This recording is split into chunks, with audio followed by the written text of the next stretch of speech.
décima lección de la teología moral fundamental.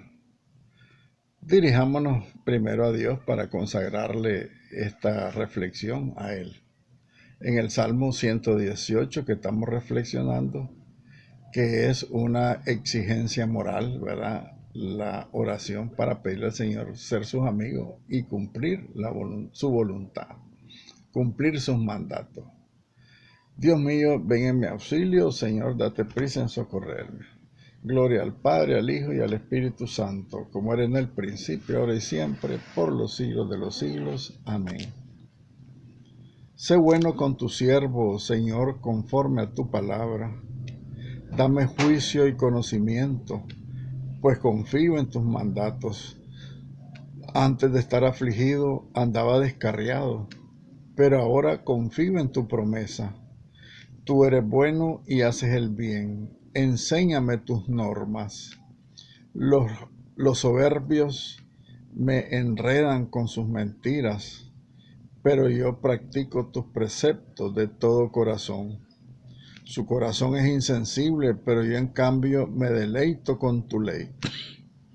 Me vino bien ser humillado, pues así aprendí tus normas. Más valen para mí tu ley que todo el oro y la plata. Gloria al Padre, al Hijo y al Espíritu Santo, como era en el principio, ahora y siempre, por los siglos de los siglos. Amén. Bienvenidos pues, queridos hermanos, a la décima lección de la teología moral fundamental. Recordemos que estamos hablando de la conciencia moral y la ley de Dios.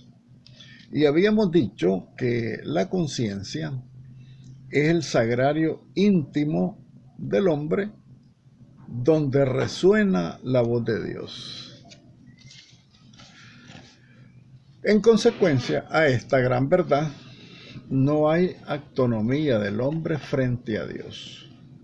Por eso dice el Papa San Juan Pablo II que, en efecto, la conciencia es el núcleo más secreto y el sagrario del hombre en el que éste se siente a solas con Dios, cuya voz resuena en el recinto más íntimo, que es la conciencia del hombre.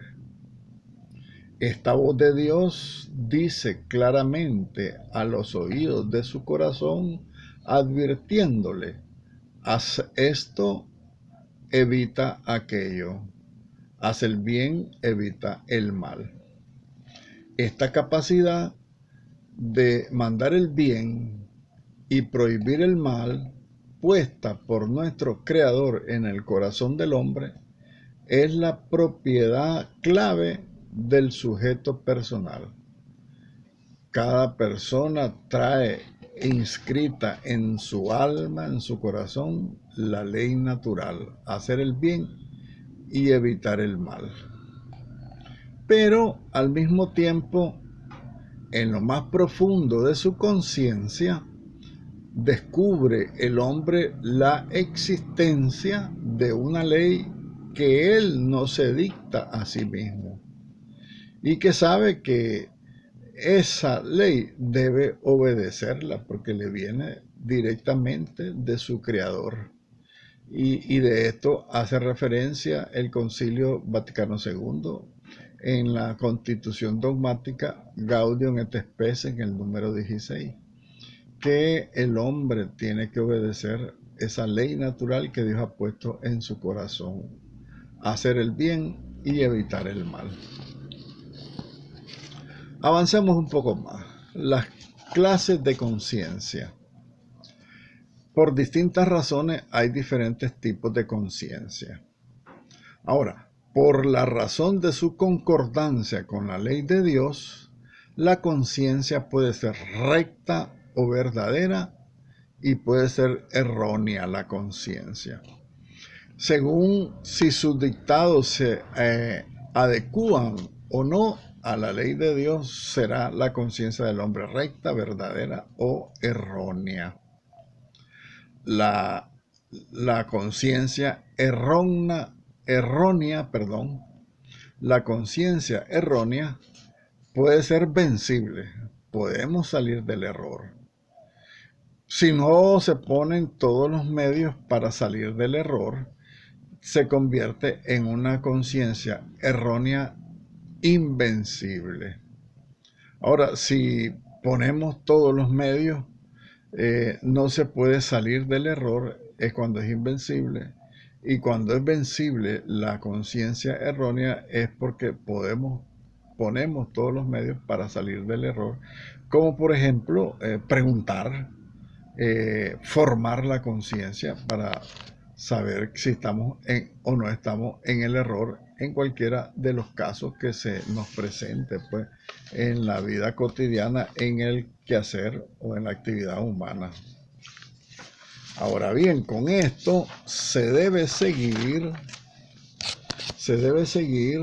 la conciencia recta y verdadera, y también se debe seguir la conciencia errónea que es invencible. ¿Qué quiere decir esto? Esto significa que nosotros tenemos que obedecer en primer lugar a nuestra conciencia cuando estamos claros, estamos ciertos de que es una conciencia verdadera y una conciencia recta. Cuando tenemos una conciencia errónea, si podemos salir del error, tenemos que salir del error, pero cuando tenemos nuestra conciencia errónea y salir del error no es posible, entonces se puede actuar con conciencia errónea invencible. Cuando la podemos vencer, tenemos la responsabilidad de vencer esa conciencia errónea, preguntando. En primer lugar, tenemos que preguntar, no nos podemos quedar con la duda cuando nuestra conciencia no es clara. Otro tipo de conciencia por otra razón, por el asentimiento que prestamos a lo que la conciencia nos dicta. Esta conciencia se divide en conciencia cierta, probable, y conciencia dudosa. Esto significa que conforme a la aceptación que nosotros hacemos de la ley de Dios y de lo que nos dicta la conciencia, nosotros podemos dividir esta conciencia pues en dos: conciencia recta, conciencia probable o conciencia dudosa, según el grado de seguridad que se tenga, ¿verdad? Se debe seguir en este caso la conciencia cierta. En algunos casos se debe seguir la conciencia probable, pero nunca se debe tomar y decidir cuando la conciencia es dudosa. Tenemos obligación de salir de la conciencia dudosa, de salir de la duda, utilizando todos los medios que estén a nuestro alcance. Nunca nos es permitido actuar o emitir un juicio con una conciencia dudosa. Es pecado. Ahora bien, por eso no es lo mismo estar seguro de algo que dar en el clavo. Ese es un dicho muy popular. No es lo mismo estar seguro de algo que dar en el clavo. Estar seguro, la primera de estas dos condiciones, la primera es la conciencia cierta, cuando estás seguro de lo que vas a emitir un juicio. La segunda, dar en el clavo, es la conciencia verdadera. Una es la seguridad subjetiva, cuando vos estás seguro en vos mismo que la ley de Dios es la correcta, y la otra es la conciencia objetiva. La conciencia objetiva es la ley que manda Dios, que es dar en el clavo, como que dice, aquí atiné porque esta es la ley de Dios. Pues bien, entonces no basta con estar seguro de tener una conciencia cierta, no basta estar seguro de tu decisión. Además, hay que actuar conforme lo dicta la ley. Eso es una conciencia verdadera, que no es lo mismo entonces conciencia verdadera que conciencia cierta. La conciencia verdadera es lo que te dicta la ley de Dios. Eso es la verdadera y hay que actuar con conciencia verdadera. no conciencia recta, porque de repente nuestra conciencia está mal formada y tomamos una mala decisión, un mal juicio de valor. Ahora bien, limitarse a una seguridad personal es ponerse en lugar de Dios, y eso es pecado. La seguridad personal en cosas de moral no es lícito actuar de esa manera, porque usurpamos el lugar de Dios. Porque Dios es el único que no se equivoca. Nosotros nos podemos equivocar. Por ese camino uno se acaba confundiendo en lo espontáneo que en lo objetivamente bueno. La gente te dice, es que él es espontáneo cuando hace una grosería, una maldad a un niño o una persona. Es que él es espontáneo, pero eso no es bueno. El fruto de la recta conciencia es ante todo el llamar por su nombre al bien y llamar por su nombre al mal. No podemos cambiarle el nombre al mal. No, es que es interrupción del embarazo, te dice la gente. Y están llamando bien al mal. El mal es el aborto y hay que llamarlo por su nombre. En ese sentido, nosotros no usurpamos el lugar de Dios, ponemos en su lugar la ley de Dios, y que la gente tiene que aprender. No es suponer, no es yo estoy seguro de que así es, no es así. Es la ley la que te da la certeza de lo bueno y de lo malo. Ahora, para la limitación humana, somos limitados, ya lo hemos dicho. Para nuestra limitación puede ocurrir que un hombre esté cierto de algo que no sea verdadero. Por eso mismo, no es el ideal tener meramente una conciencia moral cierta. Hay que siempre tener la tendencia a tener, además, una conciencia recta y verdadera. Estar claro que eso manda la ley de Dios. La conciencia, para ser norma válida del actual humano, tiene que ser una conciencia recta, es decir, una conciencia verdadera y una conciencia que esté segura de sí misma. Y no debe estar dudosa. La conciencia nunca debe ser dudosa ni culpablemente errónea, porque a veces por culpa nuestra cometemos errores cuando por negligencia no formamos, no educamos nuestra conciencia. No adquirimos el verdadero conocimiento sobre el bien y sobre el mal. Una persona, por ejemplo, que actúa contra su conciencia, peca. Comete pecado la persona que actúa en contra de su conciencia. Pero también se peca por no ajustar deliberadamente sus dictámenes a la ley de Dios. Esto quiere decir que si nosotros también, por no cumplir la ley de Dios, tomamos una decisión equivocada, se comete pecado. Porque la ley de Dios es la norma suprema de actuación de todos los seres humanos.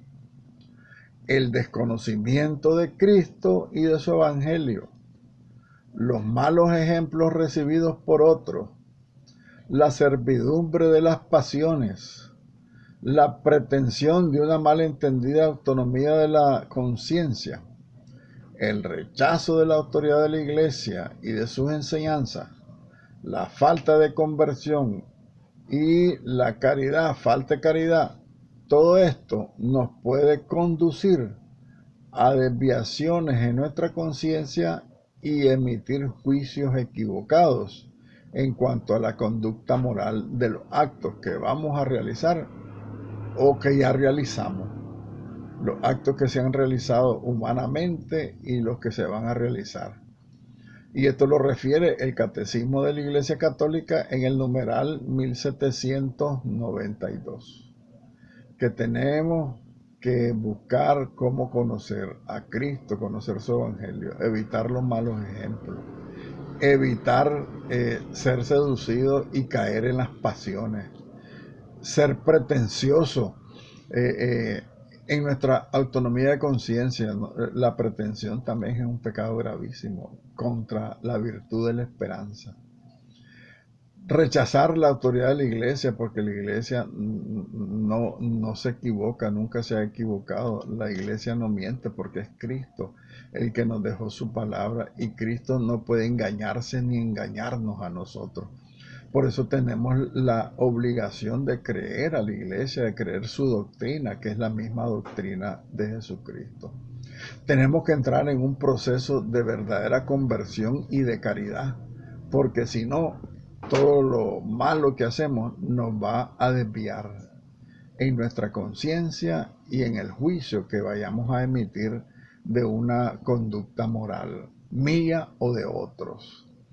Por eso nosotros tenemos que aprender a valorar las actitudes humanas, porque así vemos si actuamos bien, actuamos mal, pero también vemos cuando los gobiernos, por ejemplo, actúan bien, actúan mal. Cuando tenemos una conciencia recta de los valores que nos enseña Jesucristo y la iglesia, y ahí podemos denunciar y emitir juicios incluso de valoración de esas actitudes que hacen daño. ¿Por qué? Porque nosotros tenemos obligación de cumplir la ley natural, tenemos obligación de cumplir la ley revelada o la ley positiva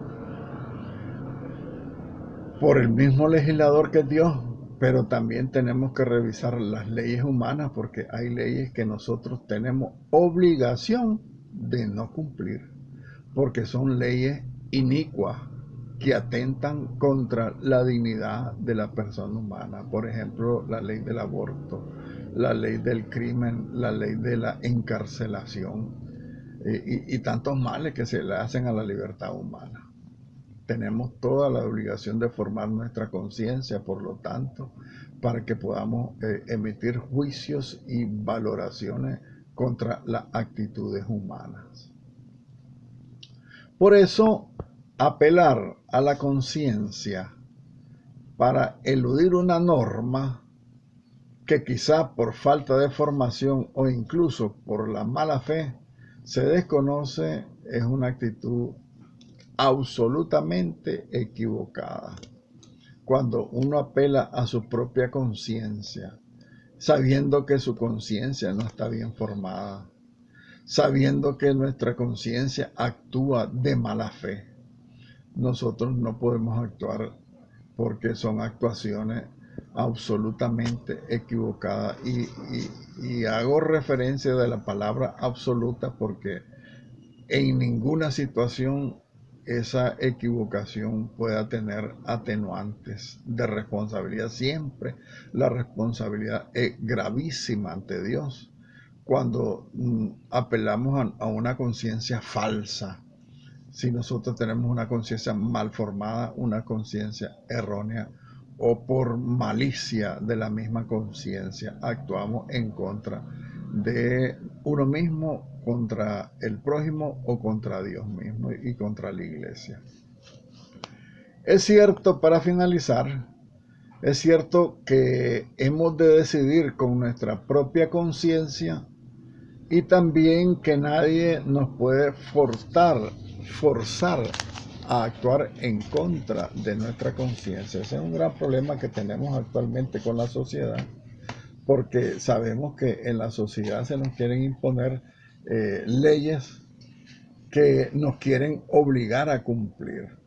Entonces, la objeción de conciencia tiene que ser una actitud que tengamos siempre presente, porque nadie nos puede obligar a actuar en contra de nuestra conciencia. La objeción de conciencia tenemos que hacerla valer. Nadie nos puede forzar a actuar en contra de nuestra conciencia.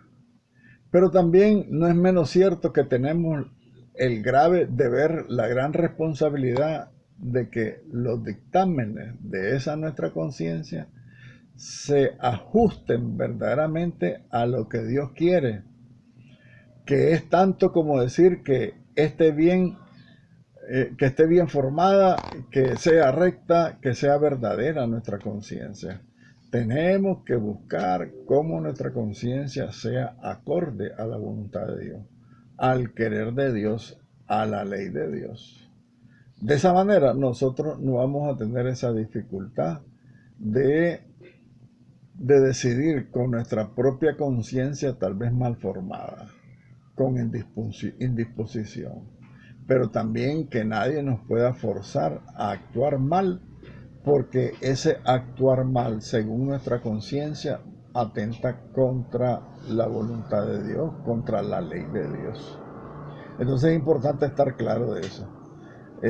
Desgraciadamente nuestros legisladores, por ejemplo, no me refiero a nuestra patria, a los legisladores del mundo entero que son corruptos, los mal llamados padres de la patria. Ese es un gran error, porque son más bien los enemigos que la patria se ha ganado, ¿verdad?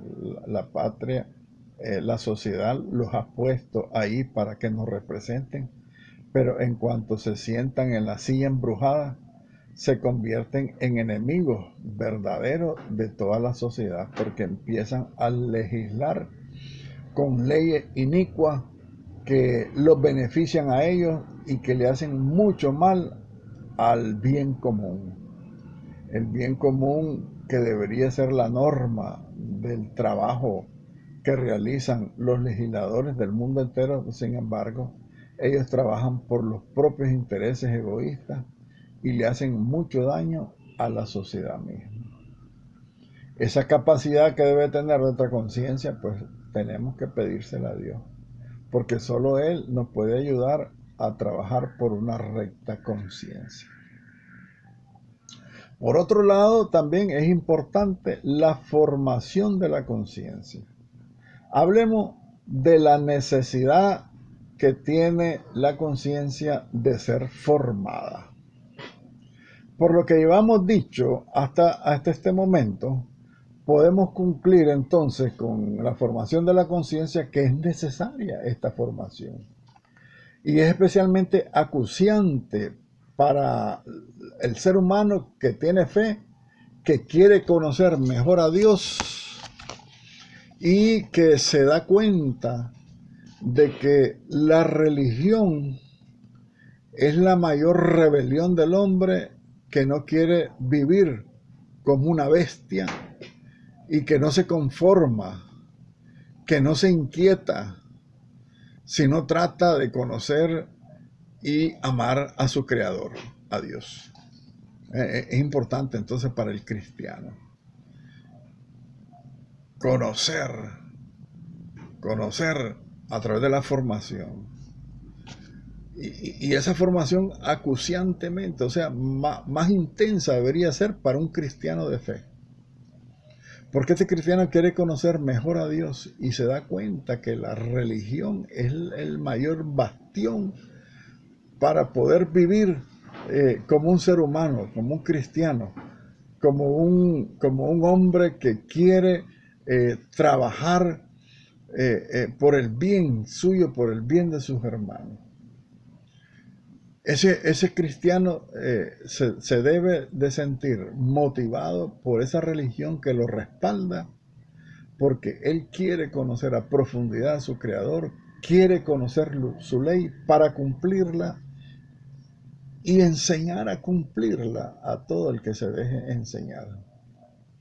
Por eso el cristiano con fe verá que el estudio de la religión es una necesidad fundamental, clave, y que un hombre que carece de formación religiosa no está completamente formado. El que no tiene una formación religiosa, el ser humano que no tiene formación religiosa, no está completamente formado, está desvirtuado, está debilitado, no tiene fuerza moral. Su conciencia está débil para poder luchar por el bien y luchar en contra del mal. Por eso recalca el Catecismo de la Iglesia Católica que hay que formar la conciencia, hay que esclarecer el juicio moral que tenemos cada uno de nosotros. Porque una conciencia bien formada es recta y es veraz, es verdadera. Eh, una conciencia recta y verdadera formula sus juicios según la razón, conforme al bien verdadero y querido por la sabiduría de Dios su Creador. Entonces la educación de la conciencia es indispensable a todos los seres humanos que están sometidos a influencias negativas y todos estos seres humanos que son tentados por el pecado a preferir su propio juicio y a rechazar las enseñanzas autorizadas de la Iglesia, dice el Catecismo de la Iglesia Católica en el 1783. Entonces, en cualquier materia intentamos alcanzar el mayor número de conocimientos para ser duchos, para ser profesionales en este mundo, en aquel saber, en cualquier conocimiento que nosotros querramos y que no logramos alcanzar. También evitamos, cuando no tenemos el conocimiento en las cosas mundanas, evitamos hablar con personas preparadas para no hacer el ridículo. Pero sucede lo mismo con los temas relativos a la fe y a la moral. Muchas veces se pontifica sobre lo que se ignora. Muchas veces los más ignorantes son los que quieren sobresalir con palabras rebuscadas. Por todo esto, la conciencia tiene necesidad de formación, es obligación nuestra. La educación de la conciencia es necesaria, como es necesario todo lo que necesitamos todos, todo lo que necesitamos para la vida. La conciencia es necesaria formarla, porque el hombre, si se forma en su conciencia, crece interiormente, puesto que su vida se realiza en un marco exterior demasiado complejo y exigente. El mundo te exige estar al día en muchas cosas, y más en las cosas de la fe, porque el mundo te cuestiona tu fe. Y dice el catecismo que la educación de la conciencia es tarea de toda la vida. Nos tenemos que formar todos, porque la formación de la conciencia garantiza la libertad y engendra la paz del corazón, dice el catecismo en el numeral 1784. Por esa razón, la formación de la conciencia seguirá reglas parecidas a las de la formación de los otros tipos de ciencia que el hombre para su vida procura, ¿no? Trabaja. Sin embargo, a la hora de aplicarlo, no podemos olvidar un dato importantísimo. Lo que pretendemos al formar nuestra conciencia no es simplemente alcanzar una habilidad ni desarrollar una facultad, sino lo que logramos al formar nuestra conciencia es conseguir nuestro destino eterno, nuestra salvación. Miren ustedes qué clave, qué importante es para la salvación eterna tener una conciencia recta de lo que es bueno y de lo que es malo. Esto nos lleva a hacer unos cuantos presupuestos básicos en la formación de la conciencia. Hay varias cosas que tenemos que ver para la formación de la conciencia. En primer lugar, la revelación y el magisterio de la Iglesia. En segundo lugar, la libertad religiosa y la libertad de conciencia que la Iglesia mucho promueve.